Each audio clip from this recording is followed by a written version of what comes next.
بسم اللہ الرحمن الرحیم۔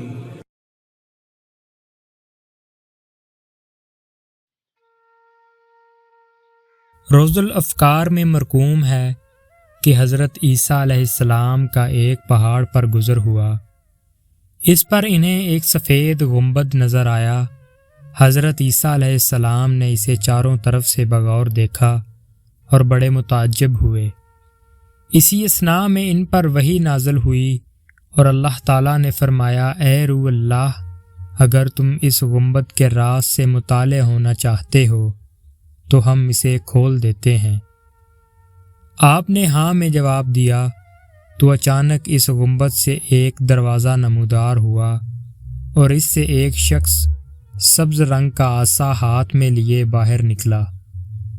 آپ علیہ السلام نے ایک انگوروں کی بیل انگوروں سے بھرپور دیکھی اور ایک چشمہ بہتا نظر آیا۔ آپ علیہ السلام نے اس بزرگ سے پوچھا کہ آپ کب سے یہاں مصروف عبادت ہیں؟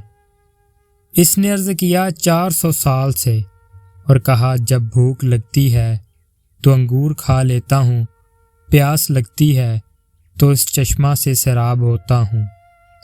حضرت عیسیٰ علیہ السلام نے عرض کیا کہ یا الہی عز و جل، اس شخص سے افضل تو تیرے نزدیک کوئی نہ ہوگا۔ ارشاد ہوا، کیوں نہیں؟ جو شخص امت محمدیہ میں سے نصف شعبان کی شب 2 رکعت نفل ادا کرے تو یہ عبادت اس شخص کی 400 سالہ عبادت سے افضل شمار ہوگی۔ امت محمدیہ کی اس شان و شوکت کی خبر سن کر آپ پکار اٹھے، کاش کہ میں بھی امت محمدیہ میں ہوتا۔ اللہ پاک آپ کو اور ہمیں نیک اعمال کرنے کی توفیق عطا فرمائے۔ وما علینا الا البلاغ المبین۔ شکریہ۔